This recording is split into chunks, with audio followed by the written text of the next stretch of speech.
सच्ची सच्ची बात बताऊं आपको, किलोमीटर बैक करके चेपी है आपको गाड़ी। इसी तरह चलते जाए और ज्यादा खर्चा ना मांगे, हमारी ऊपर वाले से यही दुआ है। ठीक है, इसमें सब कुछ हार्ड है भाई, सब हार्ड है। गाड़ी का बोनेट, दरवाजे, बहुत हार्ड, बहुत हार्ड।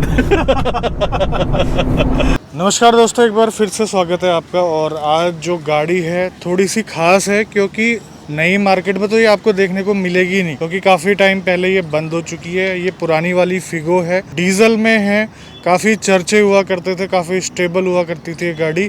और इस टाइम पर भाई साहब इसको लेने के लिए अगर आप सेकंड हैंड मार्केट में जाओगे तो मिलेगी ज़रूर, लेकिन कतराते बहुत हैं। लेकिन हमारे एक भाई साहब हैं देवेश जी, जिनकी ये गाड़ी है, उन्होंने काफ़ी हिम्मत करी इस गाड़ी को लेने की।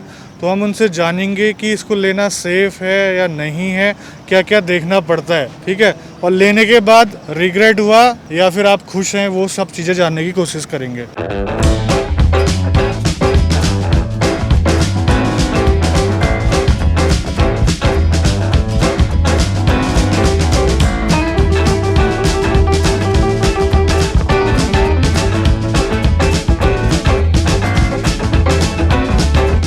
दिवेश, ये जो गाड़ी आपने ली थी, ये आपने OLX से ली थी या मतलब किसी फ्रेंड सर्कल के थ्रू आपको मिल गई थी? ये OLX से देखी थी मैंने, OLX पे ही देखी थी और पहली गाड़ी थी जो OLX पे सर्च करी थी, पहला ही कांटेक्ट था और उसी से परचेज कर ली थी। कब का मॉडल है ये 2013 का मॉडल है। 2013 का मॉडल, कितने में ले ली थी आपने? ये 195 की मेरे को पूरी पड़ गई थी, एक ट्रांसफर करा के। हाँ, और कब ली थी ये? जनवरी 2019। ठीक है, अगर इतनी चली हुई थी, जेन्युइन चली हुई थी तो ठीक है। इसमें कोई मेजर कोई काम वगैरह भी था क्या? इसके अंदर मेजर जो काम था वो था आपका ऑयल कूलर का, और जो मेरे को मैकेनिक ने बताया था कि गाड़ी पेंटेड है। तो उस टाइम मेरी पहली गाड़ी थी तो मेरे को इतना आइडिया नहीं था कि पेंटेड से कितना फ़र्क पड़ना चाहिए गाड़ी की वैल्यू का। तो जो मैकेनिक ने मेरे को कहा था कि 170-75 की ले लेना, आप इससे ऊपर मत लेना। बट ये है कि मैकेनिक तो ज़्यादा प्राइस तोड़ते हैं, और मैंने अपने दोस्त को लेके गया था, उसी ने चला के देखी थी, तो उसने मेरे को बताया कि गाड़ी तो ठीक लग रही है कंडीशन में, कर ले फाइनल।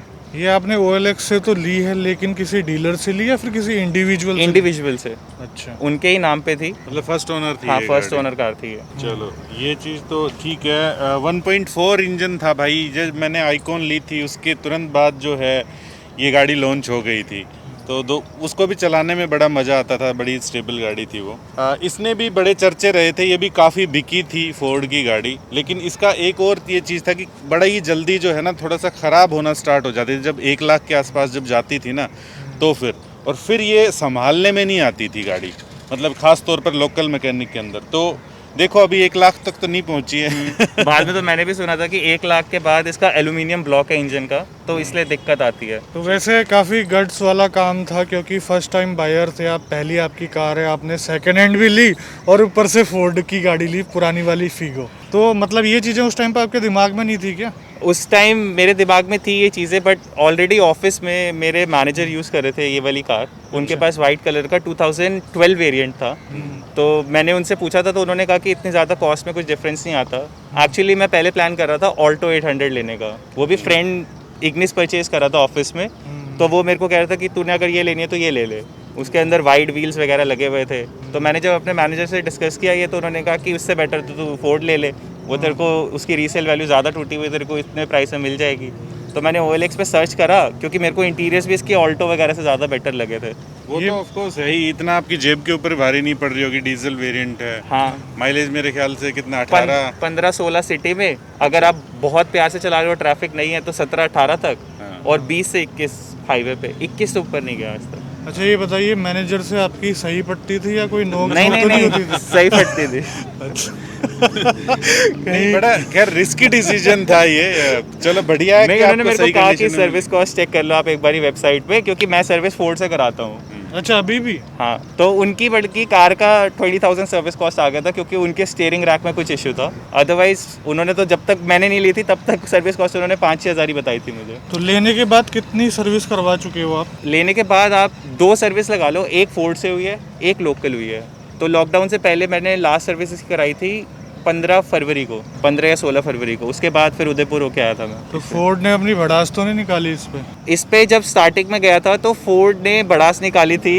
इसके ऑयल कूलर में दिक्कत थी, जो मैंने मैकेनिक को दिखाया था। तो अब मैं सेकेंड हैंड कार ले रहा था, तो मेरा यही था कि एक बार ही फोर्ड से ही करा लेते हैं, जेन्युइन काम हो जाएगा। तो हम इसे दिखाने के लिए गए थे सुबह सुबह, तो उन्होंने ऑयल कूलर का बस एक बोल्ट ढीला करा था, तो उसमें से सारा ऑयल और कूलेंट निकल गया था प्रेशर से। अब मेरे को नहीं पता कि क्या वर्क फ्लो वो फॉलो करते हैं, बट सारा ऑयल ऑलमोस्ट लगा लो अब सारा ही ऑयल निकल गया था। तो उन्होंने मेरे को बताया बाद में कि इसमें हम पहले इंजन का कंप्रेशन चेक करेंगे, उसकी कॉस्ट कुछ 4000 समथिंग है, और उसके बाद इतनी ज़्यादा? हाँ सिर्फ कंप्रेशन टेस्ट करने की।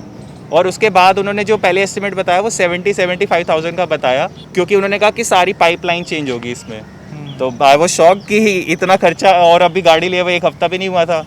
तो मेरे फ्रेंड ने कहा कि आप यही थोड़ना होगा, रिप्लेसमेंट थोड़ना होगा, क्लीनिंग या फिर कुछ और भी तो प्रोविज़न होगा इसका। तो उन्होंने जो मुझे फाइनल एस्टिमेट बताया था वो 25-26K के अराउंड बताया था कि 25-26,000 में इसका पूरा काम हो जाएगा, बट वो खुलने के बाद ही पता चलेगा। तो अब फिर हमने मना कर दिया, क्योंकि मेरे दोस्त ने कहा कि तू चल एक बार मैं लोकल मैकेनिक को दिखाता हूँ कि इसमें क्या काम होना है। तो मैंने कहा ठीक है। तो अब गाड़ी लेके नहीं जा सकते थे क्योंकि ऑयल निकल गया था। यहाँ पे बस फोर्ड की मेरे को एक बात अच्छी लगी कि उन्होंने मेरे को ऑयल डाल के दिया, उसका चार्ज लिया उन्होंने, बट उन्होंने ऑयल डाल के दिया मेरे को कि आप गाड़ी ले जाइए। ऐसे नहीं करा कि आप गाड़ी नहीं लेके जा सकते, इंजन ख़राब हो जाएगा ये वो। उन्होंने कहा कि हम लिख के दे रहे हैं आपको कि ये फॉल्ट था जो हमने डिटेक्ट करा है, और आप ऑयल डाल के इसको ले जाइए, आपको जब ठीक करानी हो आप करा लीजिएगा। तो फिर मैंने इसका बाहर से ऑयल कूलर मायापुरी से सेकेंड हैंड लेकर डलवाया था। इसका नया मिल नहीं रहा था उस टाइम। तो ये सारी चीज़ आपको फर्स्ट ओनर ने बताई थी? ये मेरे को मैकेनिक ने बताई थी जब वो फर्स्ट ओनर कार दिखाने लाया था मेरे को।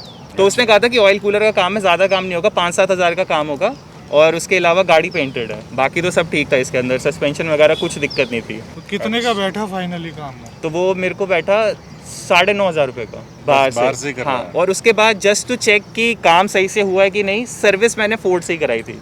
तो उन्होंने मेजर सर्विस का जो चार्ज था वो सब चेक करके इवैल्यूएट करके जो मेरे को टोटल बिल करा था वो 6800 समथिंग करा था। किलोमीटर हिस्ट्री चेक करी थी लेने से पहले? हाँ, कहाँ से कैसे? फोर्ड भी करी थी, पर उनके पास हिस्ट्री थी इसकी 35,000 तक। उसके बाद मेरे को ओनर ने बोला कि ये मैंने बाहर से कराई है सर्विस। तो टायर की कंडीशन से थोड़ा आइडिया लगा था मेरे को कि 50,000 के आसपास ही चली होगी, अगर होगी भी तो बैक। स्टॉक टायर ही थे? हाँ स्टॉक टायर थे। मैंने टायर खुद चेंज करवाए, जो आगे MRF के लगे हुए वो मैंने लगवाए हैं इसमें। बाकी जो 2013 वाले टायर है पीछे। और भी 2-3 चीज़ें होती हैं अगर आप चेक करना चाहो तो इंजन वाइज तो गाड़ी ठीक थी? इंजन वाइज ठीक है। अभी मैंने रिसेंटली इसकी वैल्यू लगवाई थी। मेरा फ्रेंड कार ले रहा था क्रेटा, तो हम टेस्ट ड्राइव करने गए थे, इसी कार पे गए थे हम। तो उन्होंने एक्सचेंज वैल्यू के बारे में ज़्यादा वो पुश कर रहे थे कि आप एक्सचेंज कर लो। तो मैंने कहा ठीक है आप वैल्यू लगाओ। तो उन्होंने जो इसकी वैल्यू लगाई थी वो 145 लगाई थी, और उसमें कुछ एक्सचेंज बोनस वगैरह नहीं था। उसने कहा था मैं 10,000 अपनी तरफ से रिगार्ड कर दूँ, तो मतलब लगा लो 155 तो शोरूम वाले नहीं लगा दी इसकी वैल्यू, क्योंकि इसमें हेडलाइट्स भी जो थी एक तो मेरे से ही हिट हुई थी, एक क्रैक थी थोड़ी, एक मेरे से हिट हो गई थी, तो फिर मैंने इंश्योरेंस में चेंज करा ली थी। तो आपको इंश्योर्ड मिली थी ये गाड़ी? हाँ इंश्योर्ड मिली थी, इंश्योरेंस मैंने अपने नाम पे ट्रांसफ़र कराया था उसको। तो यही 2-3 चीज़ें जो है वो देखने की होती हैं अगर आप गाड़ी लेते हो। गाड़ी रिपेंट है कि नहीं है वो इन्होंने दिखवा ली थी, मैकेनिक साथ लेकर के गए थे, उन्होंने जो खर्चा था वो चीज़ बता दी थी, इंश्योर्ड है नहीं है गाड़ी, सर्विस रिकॉर्ड इन्होंने चेक कर लिया था, ये सारी चीज़ें। पर्पस सॉल्व कर रही है। 2-2.25 लाख आपने लगा लिए रिपेयर के साथ, आपका पर्पस सॉल्व हो रहा है? हाँ इस गाड़ी पर्पस से? सॉल्व हो रहा है, आप लगा लीजिए। मैंने इस पर 8 ट्रिप्स कर लिए। कहाँ की?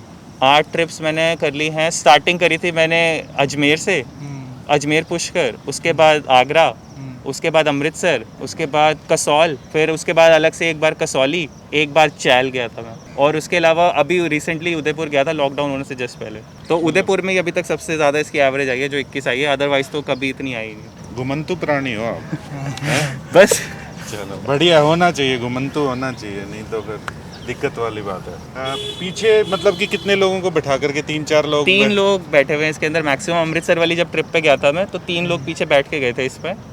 उनके हिसाब से थोड़ा कंजस्टेड था, बट ऐसा नहीं था कि बिल्कुल काम नहीं चल रहा था, क्योंकि वैगनआर में हम गए थे एक बार 5 लोग, उससे बेटर लगा मेरे को।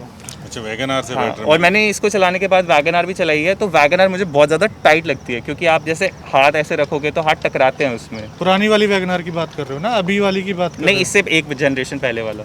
तो ठीक है, इनका ये पहला एक्सपीरियंस था कार के साथ, सेकंड हैंड ली है, इससे पहले कोई एक्सपीरियंस नहीं था जैसे इन्होंने बताया। फिर भी जो इन्होंने पैसे लगाए हैं उनकी इनको चीज़ मिल गई है और इनका पर्पस सॉल्व कर रही है। बाकी इसको चला के देखते हैं, हम भी मज़े लेते हैं थोड़े से। बाकी इन्होंने ट्रिप में तो मज़े लिए हैं। तो स्पेस भी पीछे ठीक है, आपकी हाइट शायद 5'11" के आसपास है ना? लेग रूम ठीक है, बहुत ज़्यादा।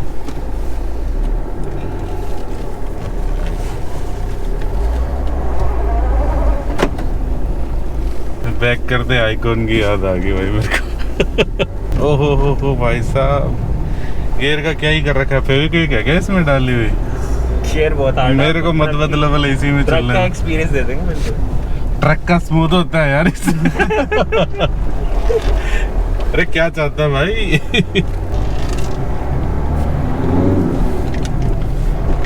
इसके अलावा तो मैंने कोई डीजल कार चलाई नहीं, पर इसका टॉर्क मेरे को काफ़ी सही लगा। पावर तो कम ही है इसकी, मतलब 100 से ऊपर बहुत ज़्यादा आवाज़ करती है गाड़ी। ये फ्यूल का इंडिकेशन हमेशा आता ही रहता है क्या इसमें? नहीं नहीं, वो अभी कम हो गया। अच्छा। भाई मैंने अभी चलानी शुरू करी है, मेरे पे मत लगाइए इल्जाम। नहीं नहीं, कम कर दिया। 2.25 लाख मतलब के हिसाब से तो सही है गाड़ी। मतलब आपने 2 में ली है, लेकिन थी तो ये सही मायने में 2.25 के आसपास की। 2.25 की भी मतलब कि वही है कि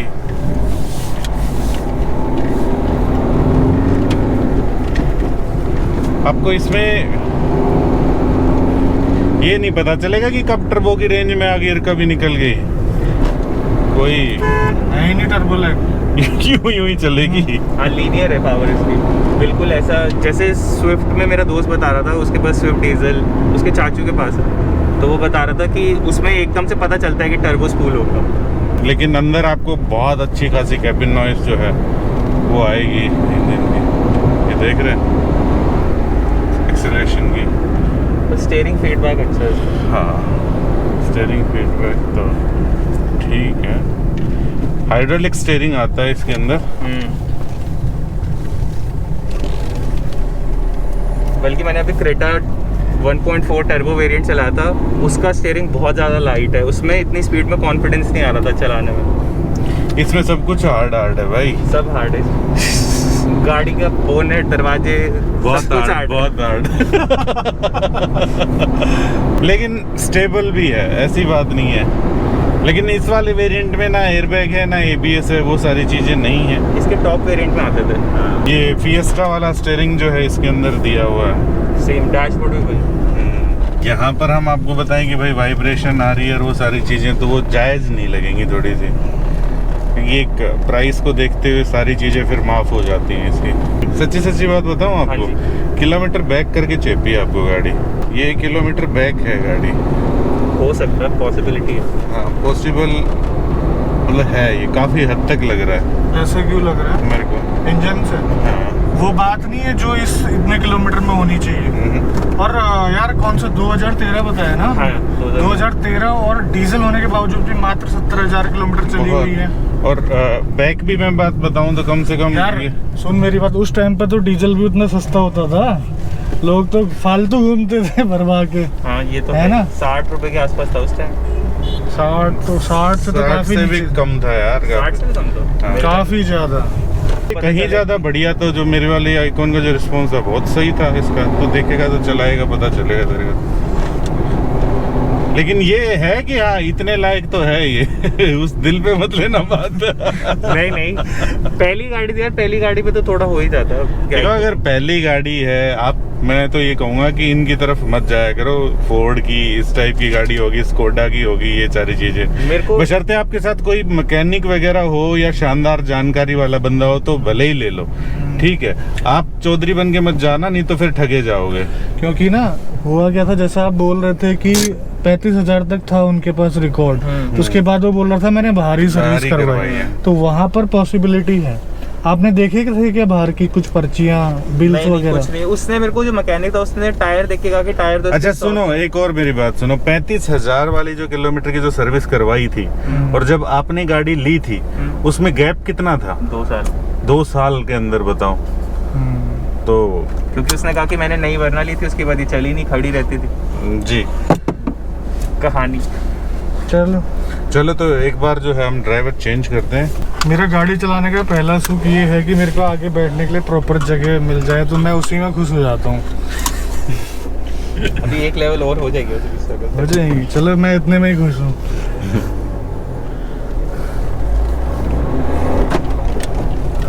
अभी कितना रखने का प्लान बनाया है आपने? अभी कितना और चलाओगे इसको? अभी तो लॉकडाउन की वजह से चल नहीं रही, तो प्लान तो है कि अगले साल तक ले लूँ। मेरे को जो पसंद आई है वो इको स्पोर्ट पेट्रोल और पोलो में से ही आई हुई है, दोनों में से। अच्छा, आप पेट्रोल लोगे? हाँ, 15 साल वाला अभी तो चक्कर है ना, नई गाड़ी लेके 10 साल चलाने का कोई सेंस ही नहीं बनता। अभी आपने 1 साल में लगभग 15,000 किलोमीटर चलाई है ना इसको? हाँ। टोटल अगर खर्चे की बात करें, आपने 195 में खरीदी थी, उसके ऊपर फिर आपने 9,000 रुपये लगाए, है ना? फिर आपने 7,000 सर्विस के 7,000 सर्विस के लगाए, और खर्चे के मामले में एक बार आपने टायर चेंज कर दिए। तो जो आपने टायर लगाए थे, सिर्फ आगे के जो 2 टायर हैं वो लगाए थे, वो कितने का था एक टायर आपका? वो 3850 रुपये का था, तो 3800 या 3850 ऐसी कुछ था, तो 7700 रुपीज़ का वो एक्सपेंस था। अच्छा, तो आप ये बताइए कि जैसे अभी इसके गियर बहुत ज़्यादा हार्ड है, और आपने जब सर्विस करवाई थी फोर्ड में, तब इतने ही ज़्यादा हार्ड थे या फिर पहले इतने नहीं थे? इतने ही थे हार्ड, शुरू से इतने ही है। तो उन्होंने बोला था कि इसके हार्ड ही आते हैं शुरू से, और मेरे मैनेजर के पास भी एक और कार थी, मतलब उनके पास भी सेम मॉडल है। हाँ। उनका ZXi था, पर उसमें भी इतने ही हार्ड थे। तो ये मतलब आदत बनानी पड़ेगी। तो गाड़ी चलने को ठीक ठाक ही चल रही है, बस इसी तरह चलते जाए और ज़्यादा खर्चा ना मांगे, हमारी ऊपर वाले से यही दुआ है। ठीक है ना?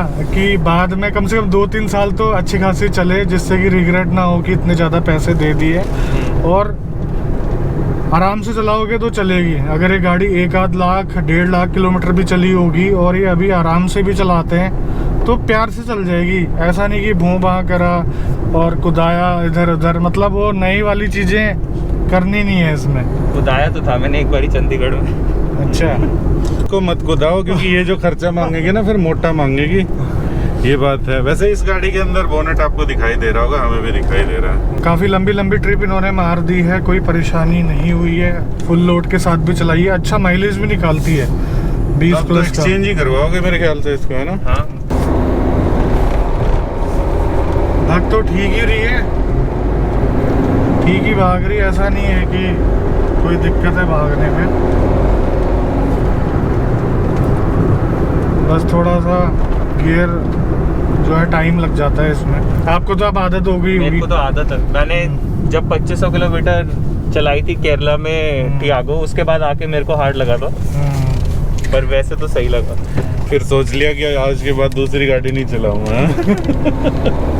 इसके अलावा मैंने चलाई है, काफ़ी गाड़ी चलाई है, वैगनआर वगैरह भी चलाई है। वैगनआर के भी इससे ज़्यादा सॉफ्ट है गियर।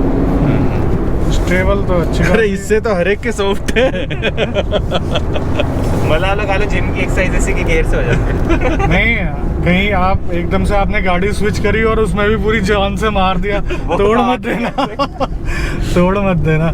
अच्छा ये बताओ, कोई अगर फोर्ड की गाड़ी लेता है, इस टाइप की गाड़ी अगर सेकंड हैंड लेता है, आप उसे क्या राय दोगे अभी तक के आपके एक्सपीरियंस के हिसाब से? अभी तक का एक्सपीरियंस सही है, कुछ इतना ज़्यादा खर्चा मेरे को लगा नहीं। जैसे मैंने आपको बताया नॉर्मल खर्चा है, अगर आप कोई और गाड़ी लोगे तब भी इतना ही खर्चा आएगा, मतलब अगर ऐसी कंडीशन में मिलेगी आपको। तो देखो, चीटिंग अगर होनी होगी तो कोई भी गाड़ी में आपकी हो जाएगी। मैं फोर्ड की बात नहीं कर रहा हूँ, मारुति में भी आपको चीटिंग हुई गाड़ी मिल जाएगी, मतलब किलोमीटर बैक वगैरह आपको चमका चमकू के दी जा सकती है, वो कोई सी भी गाड़ी में हो सकता है। अब ये देखिए, जब मैंने ऑल्टो दिखाई थी उस मैकेनिक को, सबसे पहले जब मैं ऑल्टो ले रहा था तो उसने कहा कि ये गाड़ी सही है, वैसे से 80 से ऊपर मत भगाना, इसका इंजन बोल जाएगा नहीं तो। और मैंने जब ये दिखाई तो मैंने कहा इसको भगा लूँ 80 से ऊपर, तो उसने कहा हाँ इसको भगा लेना, इसमें कोई दिक्कत नहीं आएगी। अच्छा, भाई यही क्राइटेरिया था उस टाइम लेते टाइम। सेकेंड हैंड गाड़ी लेते टाइम 2 चीज़ें तो रखनी चाहिए कि आवाज़ अंदर आएगी पुरानी गाड़ी में बहुत ज़्यादा कंपेयर टू नई फोर्ड की गाड़ियाँ, और गियर जो आप कह रहे हो हार्ड हो।